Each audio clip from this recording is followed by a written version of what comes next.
Good day all of you. In this video we will read supplementary chapter 3, The Shepherd's Treasure. We read about a shepherd who lived in Iran, and he was very poor but very wise. He gave advices to people and he became very famous. The king of that country came to meet that shepherd, and as soon as the shepherd saw the travelers coming towards the cave, he rose to welcome him. जैसे ही shepherd ने उस यात्री को देखा जो उसकी गुफा की तरफ आ रहा था, वो खड़ा हो गया उसके स्वागत के लिए.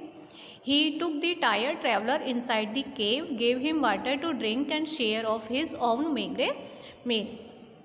उसने थके हुए यात्री को अपनी गुफा में अंदर लेके गया, पीने के लिए पानी दिया और अपना थोड़ा बहुत जो भोजन था उस यात्री के साथ बांटा. The king rested for the night in the cave and was greatly impressed by the shepherd's hospitality and with wise conversation. राजा जो था रात भर गुफा में रुका और बड़ा ही प्रभावित हुआ उस शेपर्ड्स की हॉस्पिटैलिटी मतलब अतिथि सत्कार से, एंड वाइज कन्वर्जेशन और जो बुद्धिमानी पूर्वक जो बातचीत कर रहा था उससे. Though still tired the king decided to depart the next morning. He said many thanks for your kindness to a poor traveller. I have a long way to go, permit me to leave. यद्यपि बहुत ज़्यादा थका था, फिर भी राजा ने ये निश्चय किया कि अगली सुबह वो यहाँ से चला जाएगा. उसने उसकी दया के लिए उस शेपर्ड का धन्यवाद किया और उसे जाने के लिए आज्ञा मांगी. Looking straight into the eyes of his guest, the shepherd replied, thank you your majesty for paying me the compliment of a visit. The king was astonished as well as pleased. तो सीधा अपने guest की, मेहमान की आंखों में देखकर उस शेपर्ड ने उसका उत्तर दिया कि श्रीमान, आभार तो आपका है कि मुझ जैसे तुच्छ प्राणी के घर पर आप आए. राजा हैरान था और खुश भी था. He is Indeed very wise, और वो समझ गया वाकई में शेपर्ड बहुत ज़्यादा बुद्धिमान है.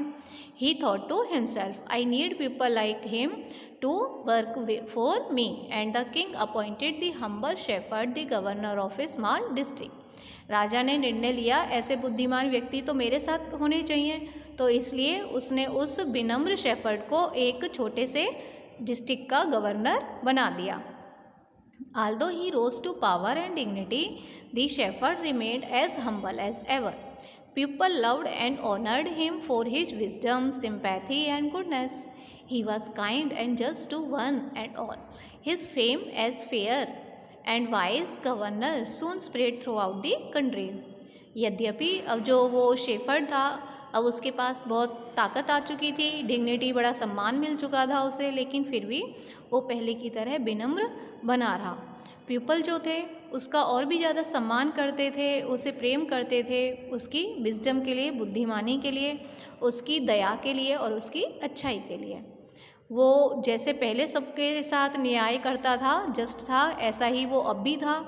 उसकी जो फेम है as a fair and wise governor, अच्छे और बुद्धिमान गवर्नर के रूप में उसकी जो प्रसिद्धि थी पूरे कंट्री में फैलने लगी.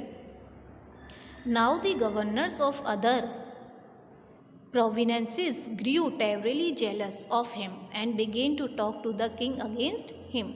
अब जो पुराने गवर्नर थे, जो बहुत काफ़ी समय से वहाँ पर रह रहे थे, उन्हें बड़ी ईर्ष्या होने लगी कि ये नया गवर्नर आया है और इस तरह इसका फेम हमसे ज़्यादा हो गया है. तो उन्होंने राजा के कान भरने शुरू कर दिए, राजा से उस गड़रिये के बारे में बात करनी शुरू कर दी. They said he is very dishonest and keeps for himself part of the money that he collects as tax from the people. और उन्होंने कान भरे राजा के कि ये जो है शेपर्ड, ये बेईमान है और ये जो टैक्स के रूप में लोगों से धन वसूलता है उसमें से कुछ हिस्सा वो बचा भी लेता है. अगर ऐसा नहीं करता तो बताइए ये अपने साथ हमेशा एक आयरन की चेस्ट क्यों रखता है.